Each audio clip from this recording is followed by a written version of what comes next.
In the forgotten hills of eastern Kentucky, where morning mist still clings to valleys that time seems to have abandoned, there exists a documented case that has puzzled historians for nearly 2 centuries.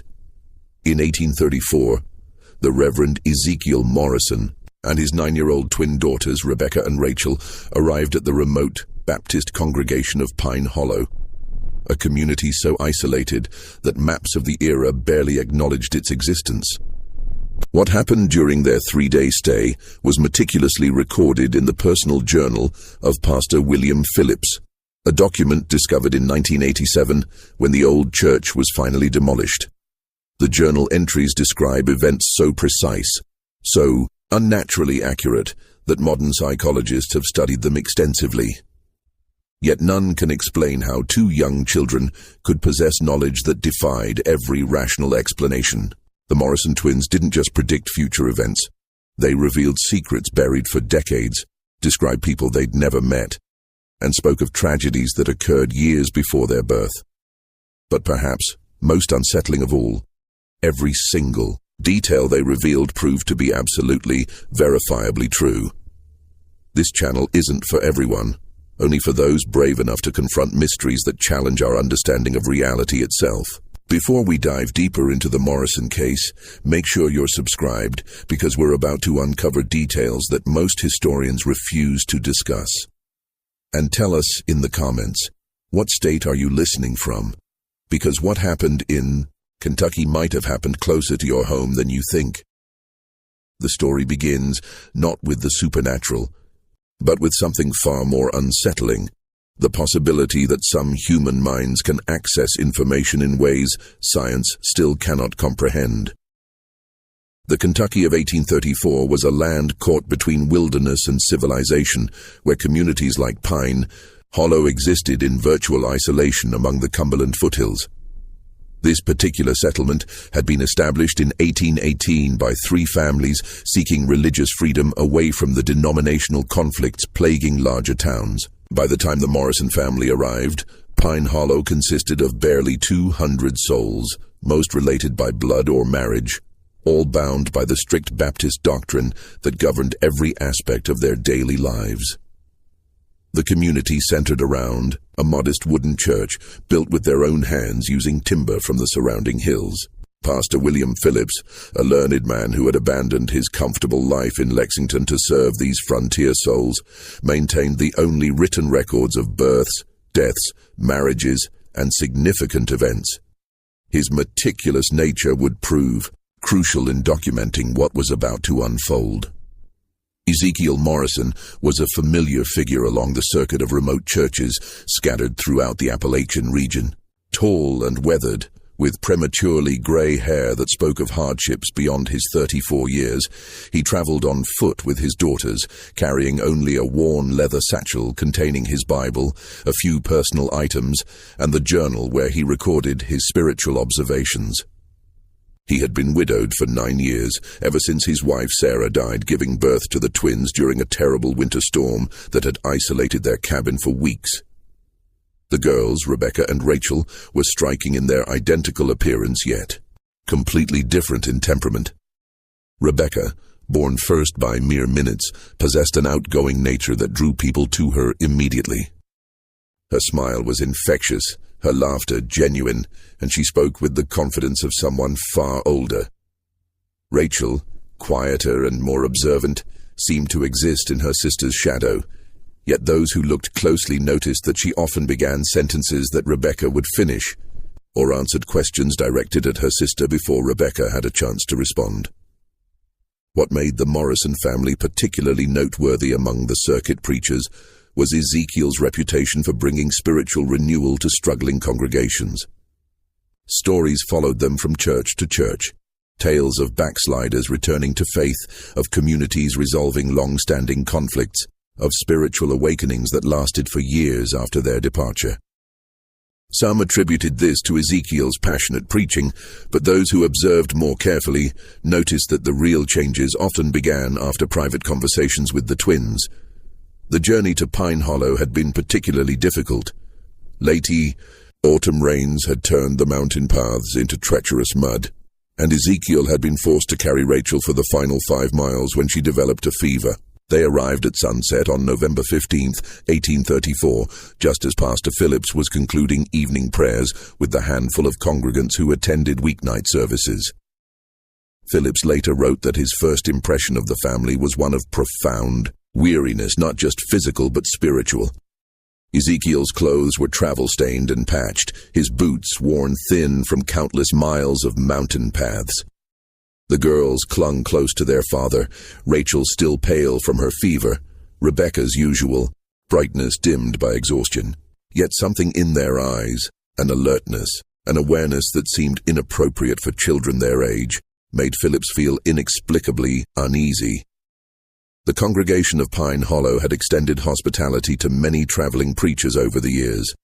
But there was something different about the Morrisons from the very beginning.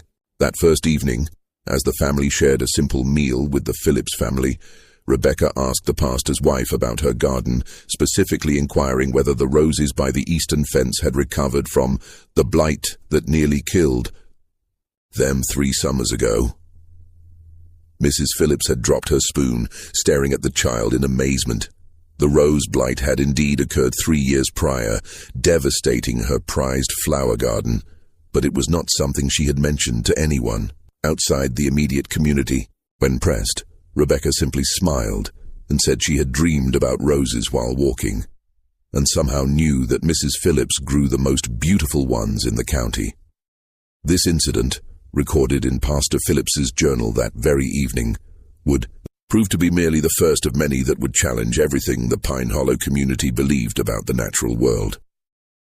The next morning dawned grey and cold, with a bitter wind that rattled the windows of the small cabin where the Morrison family had been given shelter.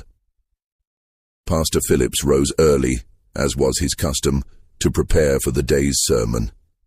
He found Ezekiel already awake, sitting by the dying embers of the fire, his Bible open, but his eyes staring into the distance with an expression of deep concern. "The girls had disturbing dreams last night," Ezekiel explained when Phillips inquired about his troubled demeanor. "They often dream of the places we're going to visit, but these dreams were different, darker." Before Phillips could respond, Rebecca appeared in the doorway, her hair disheveled from sleep, but her eyes alert and focused. "Pastor Phillips," she said in her clear, childish voice, "in your church, beneath the 3rd floorboard from the altar, there's something hidden that shouldn't be there.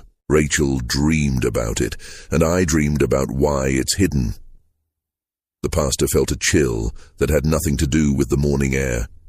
He had indeed hidden something beneath those exact floorboards, a bottle of whiskey that represented his ongoing struggle with temptation. Not a soul knew about it. He had placed it there during a moment of weakness 3 months prior, telling himself it was better to keep it close, where he could resist it daily, rather than to remove the temptation entirely. It was a secret that shamed him deeply, one he had confessed only to God in his private prayers. "What exactly did you dream, child?" Phillips asked, his voice barely steady. Rachel emerged from the shadows behind her sister, moving with that peculiar, silent grace that seemed to characterize her every action. "The bottle is brown," she said softly, "and it's wrapped in a piece of cloth that used to be a baby's blanket, a blue blanket." Phillips sank into his chair as if his legs could no longer support him. The cloth was indeed a remnant of a baby blanket, the blanket that would have belonged to the son he and his wife had lost in infancy 5 years earlier. He had wrapped the bottle in it as a reminder of his failures, both as a father who couldn't save his child and as a pastor who couldn't conquer his own weaknesses. Ezekiel watched his host's reaction with an expression that mixed sympathy with a weary familiarity. "It started when they were very young," he explained quietly. "At first, I thought it was merely childish intuition, the way young ones sometimes sense things adults miss. But as they grew older, their insights became more specific, more impossible to explain through natural means. that Sunday service would be remembered by every member of the Pine Hollow congregation for the rest of their lives. Ezekiel's sermon was powerful, but not unusual for a circuit preacher, a passionate call for spiritual renewal and confession of sins. It was what happened afterward that defied all rational explanation. As the congregation began to file out, Rebecca approached Samuel Turner, a prosperous farmer known for his generosity to the church and his standing in the community. She looked up at him with her innocent blue eyes and said, "Mr. Turner, the money you've been taking from the church collection isn't really stealing if you put it back, is it? Papa says God forgives those who repent." The color drained from Turner's face. For 6 months, he had been skimming small amounts from the collection plate to cover debts from a failed investment in a Louisville business venture. He had told himself he would replace every penny once his financial situation improved, but the missing money had been eating at his conscience like a cancer. Before Turner could respond, Rachel moved to stand beside her sister and addressed Martha Whitfield, the elderly widow who served as the church's unofficial moral authority. "Mrs. Whitfield, your husband didn't die in the farming accident, did he? He's still alive somewhere, and that's why you hide the letters." The elderly woman swayed as if she might faint. Her husband had indeed abandoned her and their children 15 years earlier, taking their savings and disappearing one night without explanation. She had fabricated the story of his accidental death to preserve her dignity and her children's future in the community.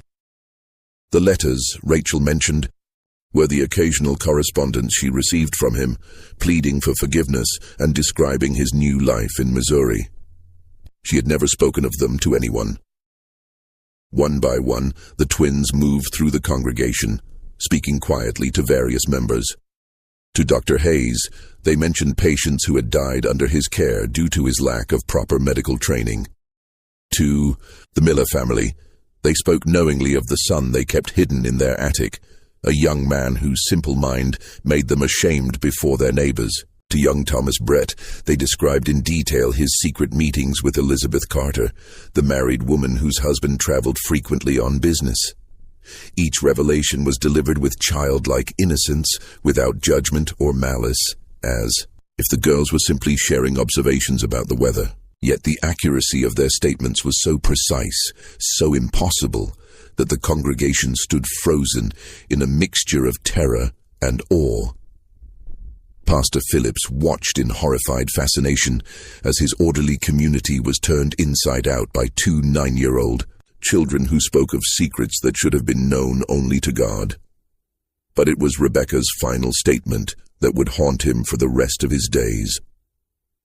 She walked to the front of the church, stood before the altar, and placed her small hand on the wooden cross that had been carved by the church's founding members. "This is sacred ground," she said, her voice carrying clearly through the silent sanctuary. "But it's been stained by what happened here before. The Whitman family didn't die in a house fire, did they, Pastor Phillips? They died right here in this very room, and some of you know exactly why." The silence that followed was deafening. Even the wind outside seemed to have stilled, as if nature itself was waiting for someone to respond to this impossible accusation. The revelation about the Whitman family struck the congregation like a physical blow. Pastor Phillips, his face pale as morning frost, gripped the pulpit so tightly his knuckles went white. The Whitman tragedy was Pine Hollow's deepest secret, a wound that had never properly healed, despite 16 years of collective silence. In 1818, when Pine Hollow was still a struggling settlement of barely 50 souls, the Whitman family had been among its most prominent members. Jacob Whitman served as both blacksmith and unofficial leader, while his wife Mary was known for her skill with herbal remedies and her gentle way with difficult births. Their twin daughters, Hope and Faith, had been the community's darlings, bright, beautiful 9-year-old girls who sang in the church choir and helped their mother tend to the sick. The official story, the one recorded in Pastor Phillips's predecessor's carefully maintained records, stated that the Whitman family had perished in a tragic house fire during a winter storm.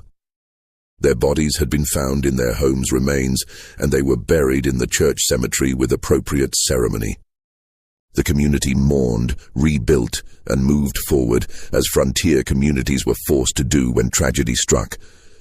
But Rebecca's statement suggested a far different reality, one that several of the older congregation members had hoped would remain, buried forever. Elder Thompson, now 73 and one of Pine Hollow's founding families, slowly rose from his pew.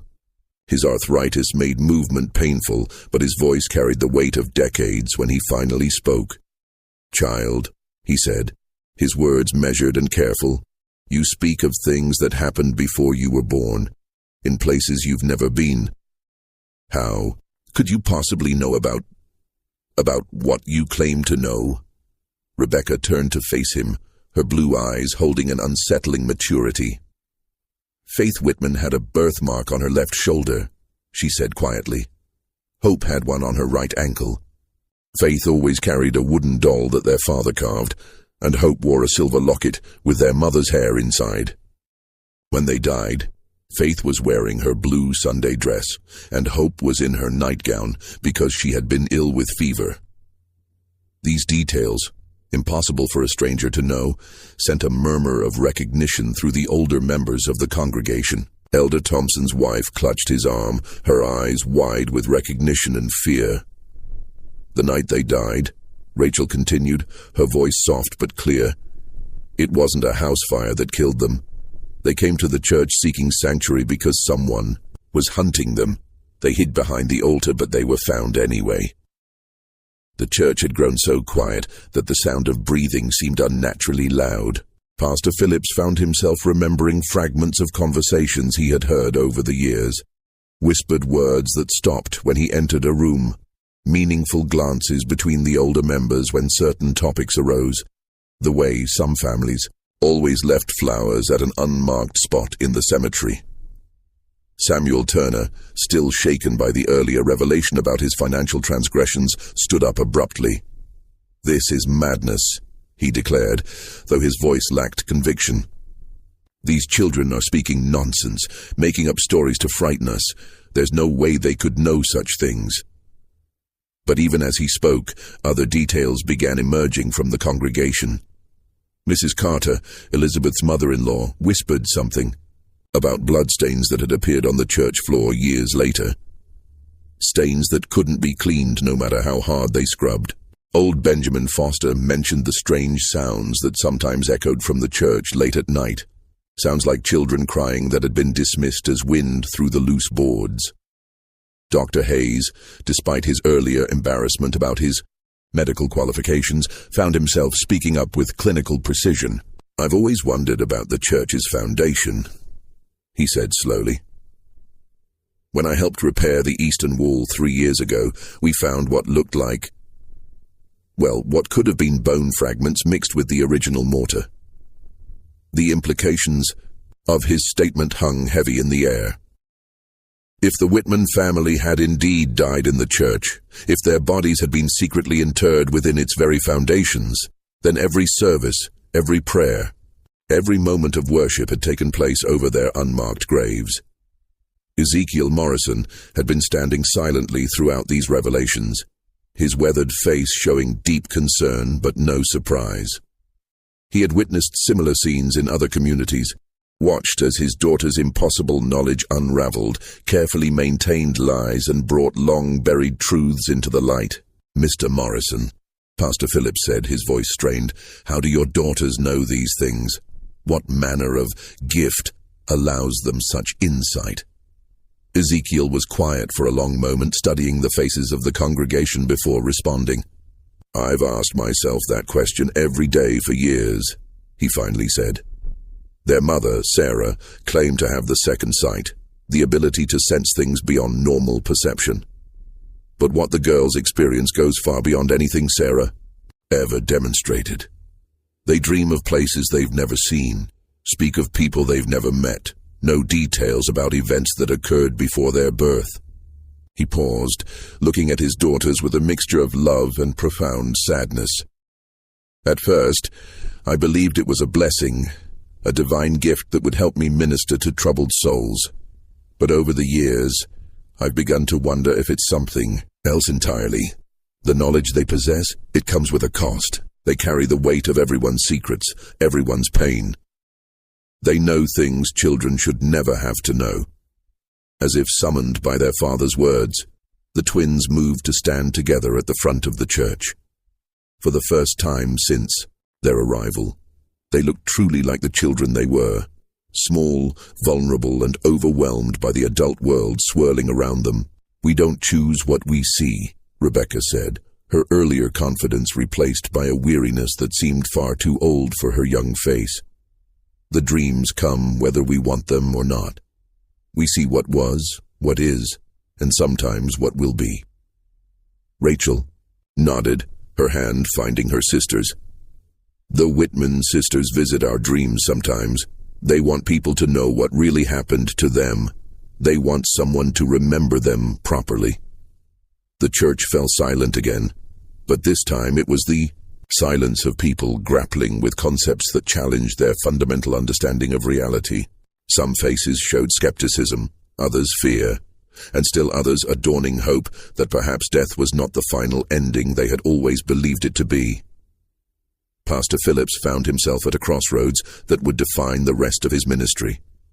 He could dismiss the twins' claims as childish fantasy or deliberate deception, preserving the community's carefully maintained stability. Or he could pursue the truth, no matter where it led, and risk destroying the foundations upon which Pine Hollow had been built. The decision would prove to have consequences that none of them could have anticipated. That evening, as shadows lengthened across Pine Hollow's narrow streets, Pastor Phillips found himself unable to concentrate on his usual evening prayers. The twins' revelations had shaken him to his core, not just because of their accuracy, but because they had forced him to confront questions he had been avoiding for years. He had arrived at Pine Hollow 5 years earlier, eager to serve God in the wilderness and to escape the theological controversies that plagued the more established churches in Kentucky's larger towns. His predecessor, Pastor Mordecai Hayes, had left behind meticulous records of births, deaths, and significant events, but Phillips had always noticed gaps in the documentation from the settlement's earliest years. The winter of 1818 in particular seemed oddly sparse in recorded details. There were entries about harsh weather, supply shortages, and the deaths of several elderly residents, but the Whitman family's tragedy was mentioned only briefly. Jacob Whitman, his wife Mary, and their twin daughters Hope and Faith perished in a house fire on the night of December 21st. Their earthly remains were committed to the ground with appropriate Christian ceremony. What had always struck Phillips as strange was the lack of detail about such a significant event. Pastor Hayes had been thorough in his documentation of even minor incidents, yet the death of an entire family, particularly one as prominent as the Whitmans, had been recorded with unusual brevity. Determined to understand what the Morrison twins might have uncovered, Phillips began searching through the church's stored records with new eyes. Hidden beneath years of accumulated documents, he discovered a small leather journal he had never seen before. The pages were water-stained and fragile, but the handwriting was clearly Pastor Hayes' own. What Phillips read by candlelight that night would change his understanding of Pine Hollow's history forever. The journal revealed that Pastor Hayes had been deeply troubled by the circumstances surrounding the Whitman family's death. According to his private notes, Jacob Whitman had discovered something disturbing about certain members of the community, something significant enough that he had demanded a public confession and reparation. The nature of the discovery wasn't clearly stated, but Hayes's entries suggested it involved financial impropriety and possibly worse. On the night of December 20th, 1818, Jacob Whitman had apparently confronted several community leaders in a heated meeting that lasted until well after midnight. Hayes wrote of raised voices, accusations of theft and corruption, and threats of exposure that would destroy the reputations of some of Pine Hollow's most respected families. The final entry, dated December 22nd, was particularly chilling. "The Lord forgive us all for what was done. Jacob and his family came to the church seeking sanctuary, but they were followed. I heard the children crying, then silence. When morning came, we found them as they had been left. Elder Thompson and the others insisted we must protect the community's future, that the truth would destroy us all. I have agreed to their plan. May God have mercy on my soul. Phillips set down the journal with trembling hands. The implications were staggering. The Whitman family hadn't died in a house fire at all. They had been murdered in the church itself, and the community's leaders had conspired to cover up the crime. But how could the Morrison twins possibly know details that had been hidden for 16 years? How could they describe the children's clothing, their personal belongings, their physical characteristics with such precision? His contemplation was interrupted by a soft knock at his door. Opening it, he found Rebecca standing in the moonlight, still wearing her simple dress, but with her hair neatly braided as if she had been awake and preparing for something important. "Pastor Phillips," she said in her clear, childish voice, "you found Pastor Hayes's journal, didn't you? The one he hid behind the loose stone in the foundation?" Phillips stared at her in amazement.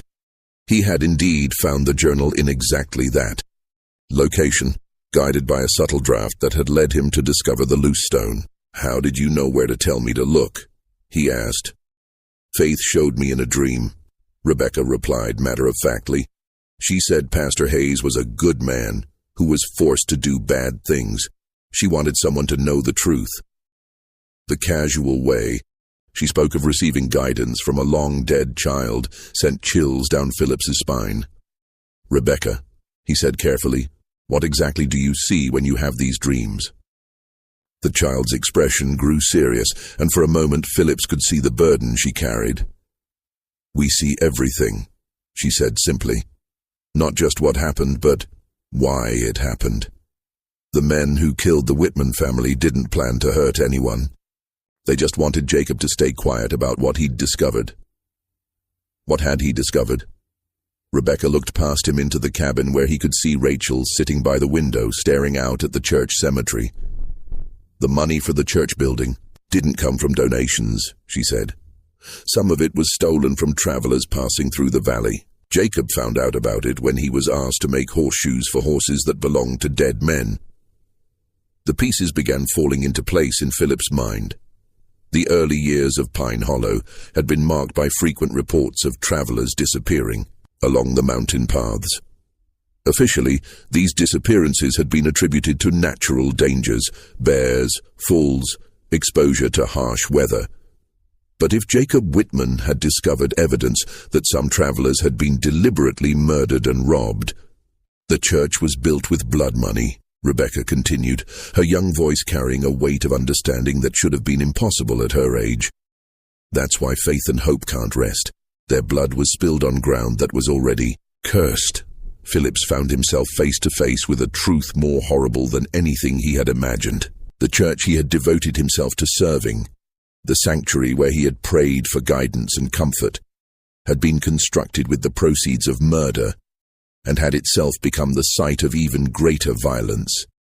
But even as he grappled with these revelations, a part of his mind remained analytical, questioning. How could he verify any of this? How could he distinguish between supernatural knowledge and an elaborate deception? The answer would come sooner than he expected, and from a source that would challenge every rational explanation he might have constructed.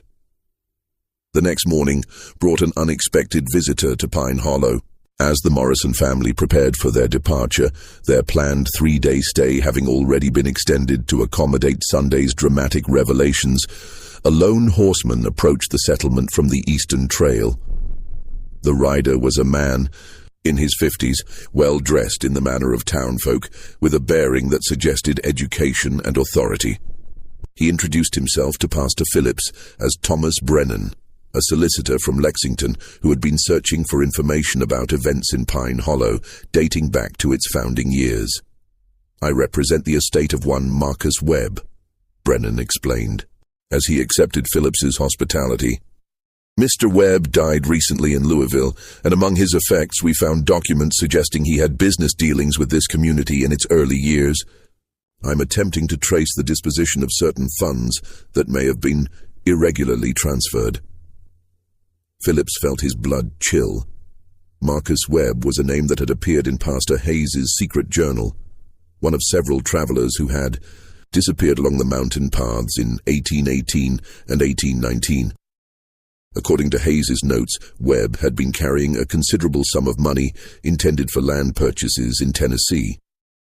Before Phillips could formulate a response, Rebecca appeared at his elbow with that uncanny timing that characterized so many of her appearances. She looked up at Brennan with curious eyes and said, "Mr. Webb had a gold watch with his initials engraved inside the cover. It had a crack across the crystal because he dropped it when he fell from his horse." Brennan's composure cracked visibly. "How could you possibly know about Marcus Webb's watch?" he demanded. That detail was mentioned only in his personal correspondence with his brother. Rachel materialized beside her sister, as if summoned by some invisible signal. "The watch is buried behind the church," she said quietly, "along with his money. Bag and his horse's bridle. Elder Thompson put them there after what happened on the trail." The implication struck Phillips like a physical blow. If the twins were correct, if Marcus Webb's personal effects were indeed buried behind the church, it would prove that their knowledge extended far beyond what any normal child could possess. More importantly, it would provide tangible evidence of the crimes that had funded Pine Hollow's early development. Brennan dismounted his horse with urgent purpose. "I demand that we excavate the area immediately," he declared. "If what these children claim is true, we're looking at evidence of robbery and murder." Elder Thompson, who had been observing the exchange from a distance, approached with obvious reluctance. At 73, he was the only surviving member of the original leadership council that had made the decisions in those early years. His weathered face showed a mixture of resignation and defiance. "You speak of things you don't understand, stranger," Thompson said, his voice carrying the authority of age and position. "This community was built by God-fearing people who did what they had to do to survive in the wilderness.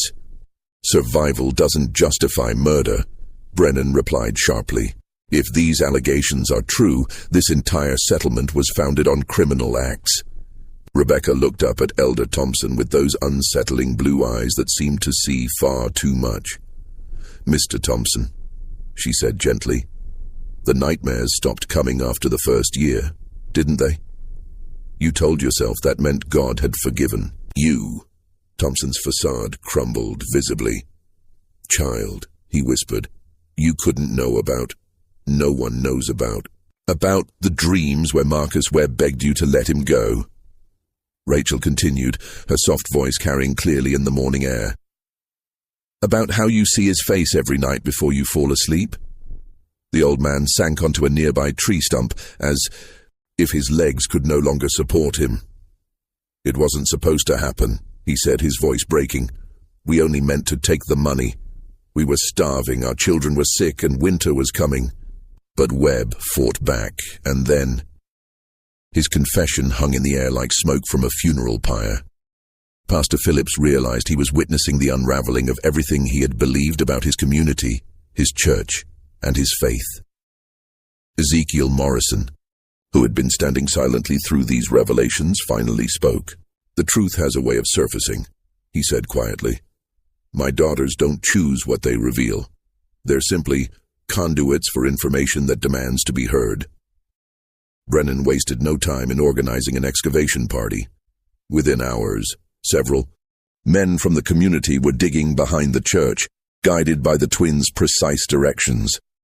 Pastor Phillips watched with growing dread, knowing that each shovelful of earth brought them closer to evidence that would destroy Pine Hollow's carefully constructed mythology. They didn't have to dig deep. 3 feet below the surface, their shovels struck something metallic. Carefully brushing away the soil, they uncovered a tarnished gold pocket watch, its crystal indeed cracked as Rebecca had described. The initials MW were clearly visible, inside the cover. Beside the watch lay a leather money bag, its contents long since deteriorated but its presence undeniable. The horse's bridle, though rotted by years of burial, was still recognizable for what it had been. Brennan examined each item with the methodical precision of a man accustomed to building legal cases. "This watch matches the description in Marcus Webb's correspondence exactly," he announced. "The crack across the crystal, the engraving, even the unusual chain link, everything is precisely as his brother described it." But it was Elder Thompson's reaction that provided the most damning confirmation. The old man stared at the recovered items with the expression of someone seeing ghosts, his lips moving in what might have been prayer or confession. "There were others," he said finally, his voice barely audible. "Webb wasn't the first, and he wasn't the last. The trail through these mountains was perfect for what we needed to do. Travelers came through regularly, usually alone, often carrying money for land deals or business ventures. The scope of the crimes was becoming clear. Pine Hollow hadn't been built through hard work and divine providence. It had been financed through a systematic campaign of robbery and murder that had lasted for years. But even as the evidence mounted, Phillips found himself grappling with questions that transcended the immediate crimes. How could the Morrison twins know details that no living person should possess? How could they describe victims they had never met? Crimes that had occurred before their birth, locations of evidence that had been hidden for decades. The answers would prove more disturbing than any rational explanation he might have constructed, and they would force him to confront the possibility that death was not the ending he had always believed it to be. As the sun set over Pine Hollow, that evening, casting long shadows across the excavation site and the church cemetery beyond, Phillips realized that his community stood at a crossroads. The truth was finally emerging after 16 years of careful concealment, but with it came questions that challenged everything they had been taught to believe about justice, redemption, and the nature of reality itself. The Morrison twins stood together in the growing darkness, their small figures silhouetted against the church that had been built with blood money and consecrated with innocent blood. They seemed to be listening to something only they could hear, their faces turned toward the cemetery where so many secrets lay buried beneath unmarked graves. Tomorrow would bring reckoning, but tonight belonged to the dead who had finally found their voices through two 9-year-old children who possessed knowledge that defied every rational explanation. Dawn broke gray and cold over Pine Hollow, bringing with it a delegation of officials from the county seat. Word of the previous days. Discoveries had traveled fast, and Solicitor Brennan had wasted no time in contacting the authorities. By mid-morning, the small settlement found itself host to a county sheriff, a territorial judge, and 2 federal marshals who had been investigating the disappearances of travelers along the mountain trails for years. Judge Harrison, a stern man, with silver hair and piercing gray eyes, had established his temporary court in the church itself. A choice that struck Pastor Phillips as grimly appropriate, given the building's blood-soaked history. The entire community had been summoned to attend what would amount to both hearing and reckoning. Elder Thompson, his health visibly deteriorating under the weight of his confessions, sat in the front pew flanked by 2 other elderly men who had been part of the original leadership council. Their faces bore the hollow look of men who had carried terrible secrets for too long. But it was the Morrison twins who commanded the most attention. Judge Harrison had initially been skeptical of claims that 2 children possessed supernatural knowledge, but the previous day's discoveries had forced him to reconsider. He had spent the morning interviewing them separately, trying to determine how they could possibly know details about crimes that predated their births. "Rebecca Morrison," Judge Harrison said, his voice echoing in the wooden church. "Please tell this court exactly how you know the location of Marcus Webb's personal effects." Rebecca stood in the witness area, looking impossibly small beneath the weight of adult attention. "Faith Whitman told me in a dream," she said simply. "She said the men who killed her family were the same ones who killed the travelers. She wanted everyone to know the truth." "And you, Rachel Morrison," the judge continued, "how do you know details about events that occurred years before your birth?" Rachel's voice was barely audible as she responded, "The dreams come to both of us. We see what happened as if we were there. We see the fear in people's eyes. We hear their last words. We feel their pain." Judge Harrison leaned forward in his chair. "Are you claiming to communicate with the spirits of the dead?" Ezekiel Morrison rose from his seat. "Your Honor, if I may, my daughters have never claimed to understand their abilities. They simply report what they experience. I've witnessed them provide accurate information about dozens of communities we've visited, information they couldn't possibly have obtained through normal means." Sheriff Mackenzie, a practical man more concerned with evidence than supernatural claims, addressed the twins directly. "Can you tell us how many people were killed along these mountain trails?" Rebecca and Rachel exchanged one of their meaningful glances before Rebecca answered. 11 men over 3 years. Most were traveling alone with money for land purchases or business ventures. One was a preacher like Papa, but he carried gold coins sewn into his saddle. The specificity of their answer sent murmurs through the assembled crowd. Rachel continued where her sister left off, their tag-team delivery, as unsettling as always. The preacher's name was Samuel Collins. He was going to establish a new church in Tennessee. His horse was a bay mare with a white star on her forehead. Sheriff Mackenzie consulted a worn notebook he had pulled from his coat. His face grew pale as he found the entry he was looking for.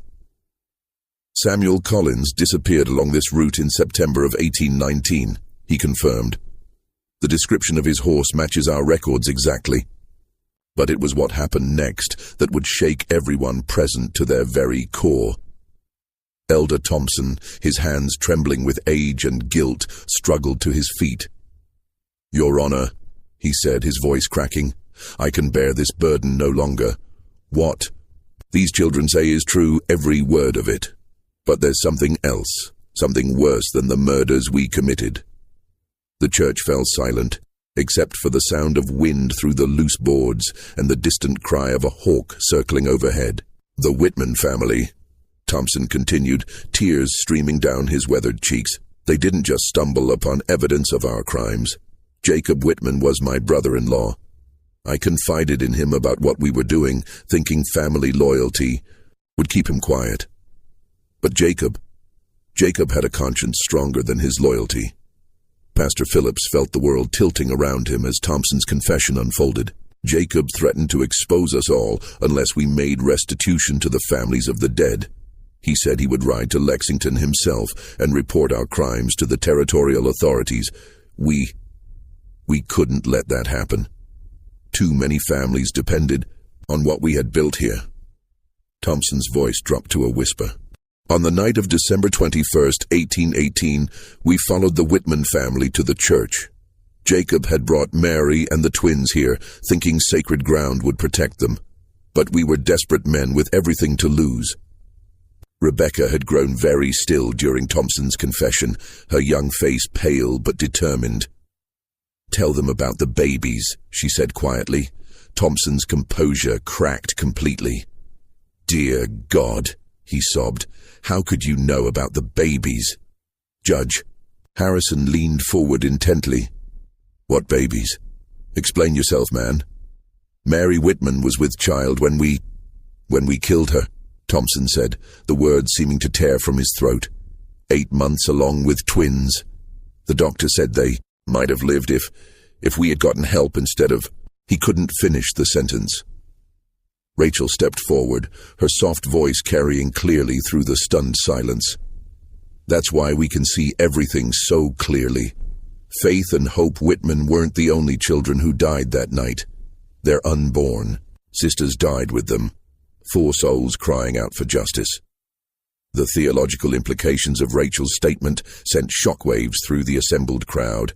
If the twins were somehow channeling the spirits of the dead Whitman children, including the unborn, it suggested an understanding of the afterlife that challenged fundamental Christian doctrine.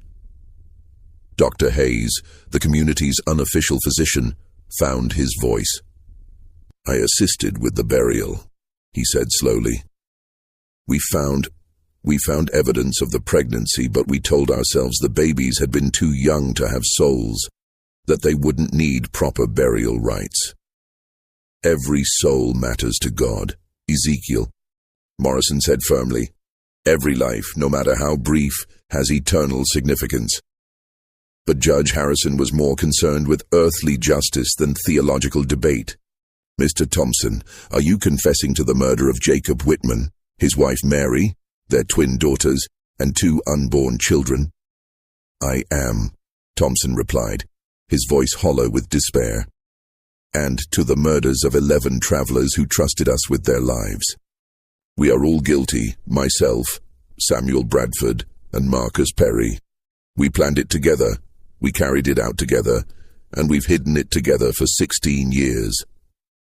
The 2 other elderly men named in Thompson's confession sat in stunned silence, their faces masks of resignation and terror. The weight of 16 years of collective guilt had finally become too heavy to bear. Sheriff Mackenzie stood and began placing the 3 men under arrest, but Judge Harrison raised a hand to stop him. Before we proceed with formal charges, the judge said, I need to understand how these children could possibly know details that were never recorded, never spoken of, never shared outside the circle of perpetrators. Rebecca looked up at the judge with those unnaturally knowing blue eyes. Your Honor, she said in her clear, childish voice, some truths are too big to stay buried forever. The Whitman sisters and their unborn babies have been waiting 16 years for someone to hear their story. But how do you hear them? Judge Harrison pressed. What mechanism allows this communication? Rachel joined her sister at the front of the church. We don't understand it any more than you do, she said honestly. Ever since we were very small, we've had dreams about places we've never been and people we've never met. Papa says our mama had the gift of second sight, but what we experience is different. Different how? Rebecca and Rachel exchanged one of their meaningful glances before Rebecca answered. Mama could sense things about living people, their emotions, their intentions, their hidden thoughts. But we see beyond that. We see the echoes that tragedy leaves behind, especially when innocent blood is spilled. Ezekiel Morrison had been listening to his daughters with growing concern. Your Honor, he said, I've spent years trying to understand my daughter's abilities. I've consulted with ministers, doctors, and scholars throughout Kentucky and Tennessee. None can explain it, but all have witnessed its accuracy. Judge Harrison was quiet for a long moment, studying the twins with a mixture of fascination and unease. Miss Rebecca, Miss Rachel, he said finally, if you truly possess this gift, then perhaps you can tell us where the bodies of the other victims were disposed of. The question hung in the air like incense smoke, heavy with implication. If the twins could locate the remains of Marcus Webb and the other murdered travelers, it would provide the final proof needed to close cases that had baffled authorities for years. Rebecca closed her eyes as if listening to something only she could hear. Some are in the old mine shaft east of town, she said after a moment. Others were thrown into Devil's Creek, where the current runs deepest. But 3 were buried beneath the church floor, their bones mixed with the foundation stones. The revelation that 3 murder victims had been interred beneath the church itself sent a collective shudder through the congregation. Pastor Phillips realized with horror that he had been conducting services, celebrating communion, and offering prayers for salvation while standing directly over the unmarked graves of innocent men. Sheriff Mackenzie looked to Judge Harrison for direction. Your Honor, if we're to verify these claims, we'll need to excavate the church floor itself. And we will, Judge Harrison replied grimly. But first, I want to understand the full scope of these crimes. He turned back to Elder Thompson. Where is the money stolen from these victims? What was done with their possessions? Thompson gestured weakly toward the church building around them. Everything went into building our community. The church, the school, the mills, all of it was built with blood money. We told ourselves we were creating something good from something evil, that God would forgive us if we used the money for righteous purposes. "And the victims' families?" Judge Harrison asked. "Did any of you consider the wives, children, parents who never learned what happened to their loved ones?" It was Rachel who answered, her young voice carrying a weight of sadness that seemed inappropriate for her age. Marcus Webb had a wife named Elizabeth and 2 young sons. Samuel Collins was engaged to be married to a woman named Catherine who waited for him until she died of consumption 3 years later. Most of the others had families who spent years wondering, hoping, grieving without closure. The specificity of her knowledge about the victims' personal lives was perhaps the most unsettling aspect of the entire ordeal. These weren't just names and dates. The twins spoke of the murdered men as if they had known them personally, as if they carried the weight of their unfulfilled dreams and abandoned responsibilities. Judge Harrison stood and addressed the assembled crowd. "This court will recess while we conduct a thorough investigation of the claims made here today. Sheriff Mackenzie will coordinate the excavation of the church floor and the search of the locations identified by the Morrison children. Elder Thompson, Samuel Bradford, and Marcus Perry will remain in custody pending formal charges." As the 3 elderly men were led away in shackles, the congregation began to disperse in stunned silence. 16 years of carefully maintained lies had crumbled in a single morning, leaving a community to grapple with the knowledge that their entire foundation was built on murder and deceit. But for Pastor Phillips, the most disturbing questions remained unanswered. How could 2 9-year-old children possess knowledge that defied every natural law? What did their abilities suggest about the nature of death, the persistence of consciousness, and the possibility of communication between the living and the dead? The Morrison twins stood together in the emptying church, their small figures dwarfed by the magnitude of what they had revealed. They seemed tired, drained by the emotional weight of channeling so much pain and injustice. "Papa," Rebecca said, quietly, "can we leave now? The voices are getting louder, and it's hard to keep them all straight." Ezekiel Morrison gathered his daughters close, his weathered face showing deep concern for the burden they carried. "Soon," he promised. "But first, we need to help these people understand what you've shown them." As the sun reached its zenith over Pine Hollow, casting sharp shadows across the church cemetery and the excavation site behind the building, the community prepared for revelations that would challenge everything they thought they knew about. Justice, redemption, and the eternal consequences of earthly actions. The truth was finally emerging from 16 years of darkness, but with it came questions that would haunt everyone present for the rest of their lives. The excavation of Pine Hollow's church floor took 3 days. Working methodically under Judge Harrison's supervision, Sheriff Mackenzie's team removed the wooden planks and began carefully digging through the packed earth beneath. What they found confirmed the Morrison twins' claims with chilling accuracy. 3 complete skeletons lay buried beneath the sanctuary, their bones indeed mixed with the foundation stones as Rebecca had described. Personal effects found with the remains matched descriptions from missing person reports dating back to 1818 and 1819. A gold ring bearing the initials J.P. belonged to Joshua Patterson, a land surveyor who had disappeared while mapping territorial boundaries. A silver-handled knife was identified as belonging to William Morse, a merchant whose family had searched for him across 3 states. But it was the 3rd set of remains that provided the most disturbing confirmation of the twins. Impossible knowledge. Wrapped around the skeleton's neck was a distinctive copper cross that had been described in great detail by the family of Robert Chen, a traveling minister who had vanished while carrying donation money for a new church in Tennessee. As each piece of evidence was carefully catalogued, the scope of Pine Hollow's crimes became undeniably clear. This had not been a single act of desperate violence, but a calculated campaign of murder and robbery that had lasted for years. Judge Harrison, his silver hair seeming to have gained more gray during the investigation, addressed the reassembled community on the fourth day. "The evidence before this court is overwhelming," he announced. 11 men were murdered along these mountain trails between 1818 and 1820. Their killers used the stolen money to build this settlement, then compounded their crimes by murdering the Whitman family to protect their secret. Elder Thompson, Samuel Bradford, and Marcus Perry stood before the judge in shackles, their faces showing the hollow exhaustion of men who had carried unbearable guilt for too long. At their advanced ages, they knew they would never live to see freedom again.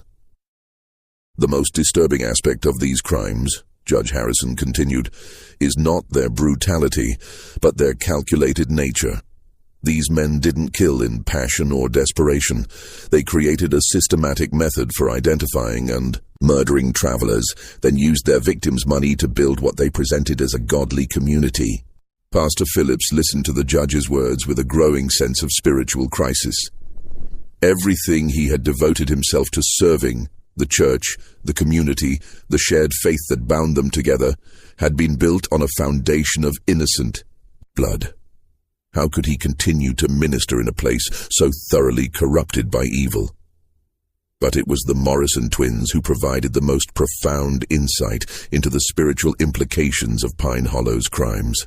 "Judge Harrison," Rebecca said, her clear voice carrying easily through the packed church, "may we speak about forgiveness?" The judge looked down at the 9-year-old girl with a mixture of amazement and respect.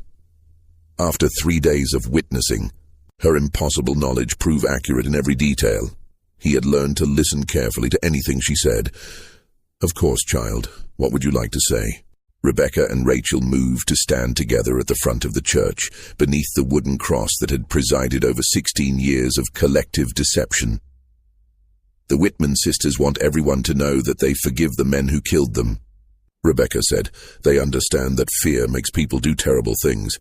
Rachel continued the thought as she so often did. "But forgiveness doesn't erase consequences. The men who committed these crimes must face earthly justice, and the community must find a way to make things right with the families of the victims." Judge Harrison nodded solemnly. "The court agrees with that assessment. Elder Thompson, Samuel Bradford, and Marcus Perry will face trial for multiple counts of murder and robbery. But what of the community itself? What of the church and buildings constructed with stolen money?" It was Ezekiel Morrison who answered, his weathered face reflecting deep thought. "Your Honor, in Scripture we find that the sins of the fathers need not be visited upon the children if the children choose righteousness over convenience. This community can be redeemed, but only through confession, restitution, and genuine repentance." Pastor Phillips found his voice for the first time since the investigation began. "The church building itself must be consecrated anew," he said, firmly. "We'll remove and properly bury the remains found beneath the floor. We'll identify and compensate the victims' families to the extent possible, and we'll establish a memorial to ensure these crimes are never forgotten." Solicitor Brennan, who had been documenting everything for his legal records, looked up from his notes. "The Marcus Webb estate alone is entitled to significant restitution.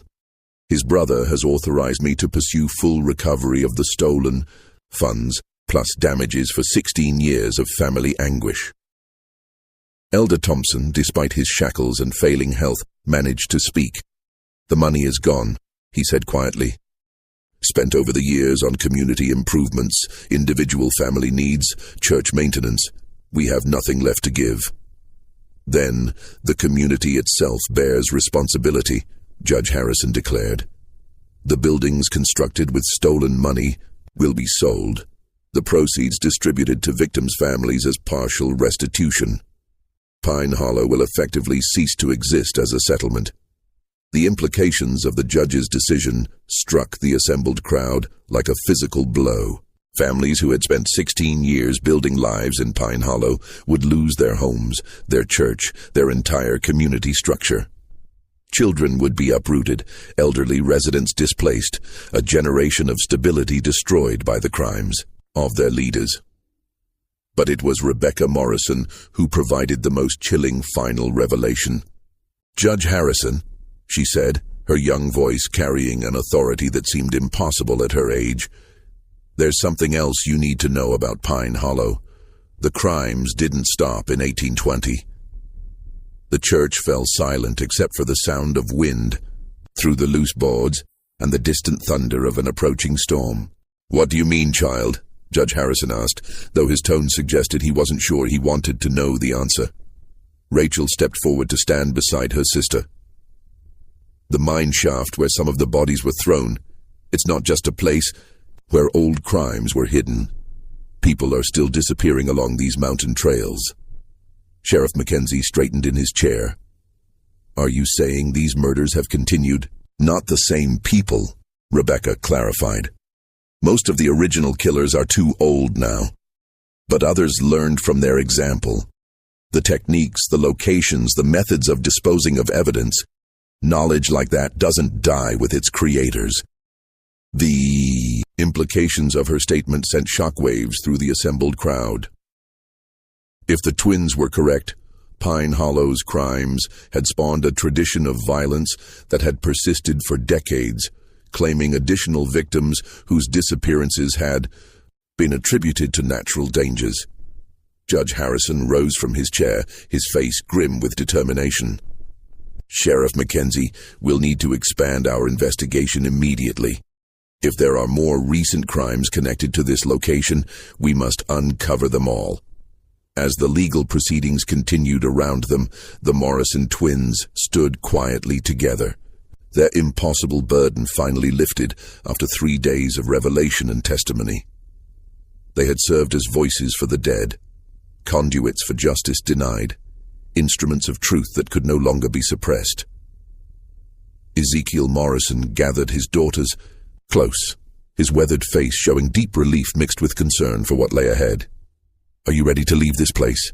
he asked gently.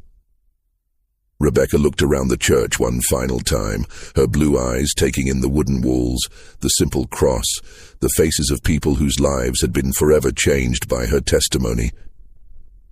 "The voices are quieter now," she said softly. "Faith and hope can rest." Rachel nodded, her hand finding her sister's. "But there will be other places, other voices. Papa, why do we have to carry all this sadness?" Ezekiel knelt down to his daughter's level, his eyes bright with unshed tears. "I don't know, little ones, but I believe God gives special burdens only to those strong enough to bear them. Perhaps your gift, whatever it is, serves a purpose larger than any of us can understand." As the Morrison family prepared to leave Pine Hollow, taking their mysterious abilities and terrible knowledge with them, Pastor Phillips found himself facing the most difficult decision of his ministry. Should he stay and help rebuild what could be salvaged from the community's ruins, or should he flee from a place so thoroughly tainted by violence and deception? The answer came as he watched the twins walking hand in hand toward their father's side. If 2 9-year-old children could bear the weight of such devastating truth with grace and forgiveness, perhaps there was hope for redemption even in the darkest places. 3 weeks later, Pine Hollow was a ghost town. The church building had been dismantled board by board, its materials sold to help compensate victims' families. The community's residents had scattered to other settlements across Kentucky and Tennessee, carrying with them the knowledge that their entire foundation had been built on innocent blood. But in churches across the region, a new story began to spread. The story of 2 young girls who possessed knowledge that defied rational explanation, who served as voices for the dead and instruments of long-delayed justice. Some dismissed the tale as frontier superstition, others embraced it as evidence of divine intervention in human affairs. The Morrison family continued their circuit through the remote churches of Appalachia, and reports continued to follow them. Communities experiencing spiritual renewal, long-buried secrets coming to light, mysteries solved through impossible knowledge possessed by twin girls who spoke with the authority of prophets despite their tender age. Judge Harrison's final report on the Pine Hollow investigation filled 47 pages and documented crimes spanning more than 2 decades. His concluding paragraph would be quoted in legal texts for generations. This case challenges our fundamental assumptions about the nature of justice, truth, and the persistence of moral accountability beyond the grave. While science cannot explain the source of the Morrison children's knowledge, the accuracy of their testimony cannot be disputed. Perhaps some truths are indeed too important to remain buried forever. Pastor Phillips eventually established a new ministry in eastern Tennessee, where he spent the remainder of his career helping communities confront difficult truths and seek genuine redemption. He never forgot the 3 days in Pine Hollow when 2 9-year-old girls had torn apart 16 years of carefully constructed lies with knowledge that no living person should have possessed.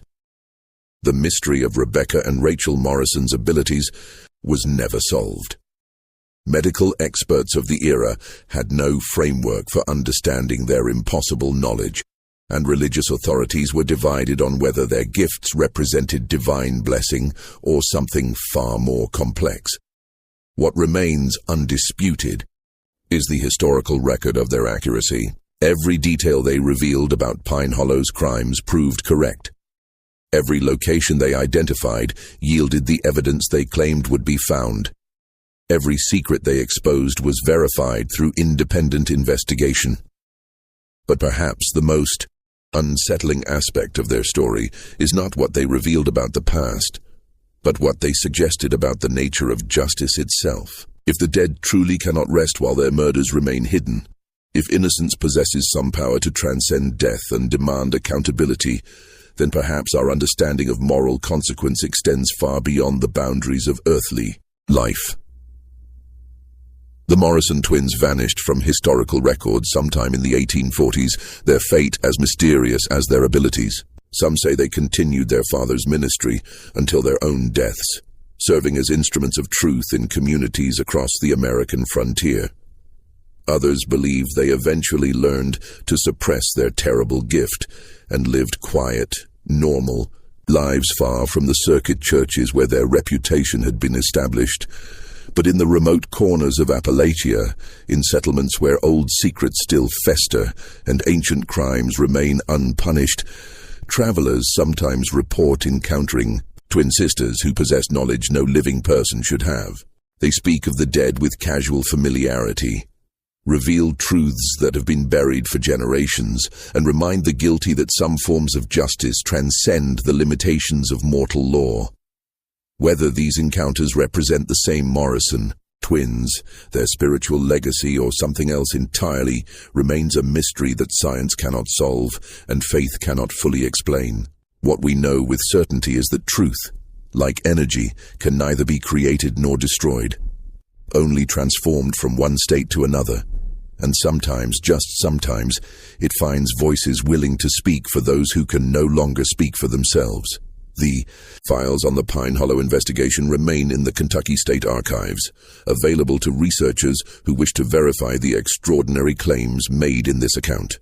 Judge Harrison's meticulous documentation, Sheriff Mackenzie's evidence reports, and Pastor Phillips's personal journals all corroborate the essential facts of this case. But the deeper mystery, the question of how 2 9-year-old children could possess impossible knowledge and serve as voices for the dead, remains as unsolved today as it was in 1834.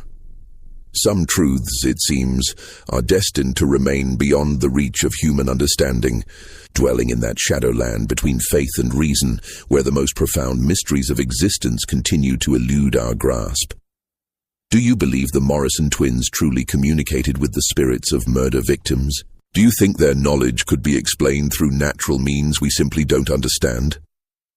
The evidence supports their accuracy, but the source of their abilities remains one of history's most compelling unsolved mysteries. What's your theory about the Morrison twins? Share your thoughts in the comments below. Are you brave enough to consider the possibility that death is not the end of consciousness? Or do you believe there's a rational explanation for their impossible knowledge? Don't forget to subscribe for more mysteries that challenge everything we think we know about reality, and hit that notification bell so you never miss stories like this one. Until next time, remember that some secrets refuse to stay buried forever, and sometimes the most innocent voices carry the most devastating truths.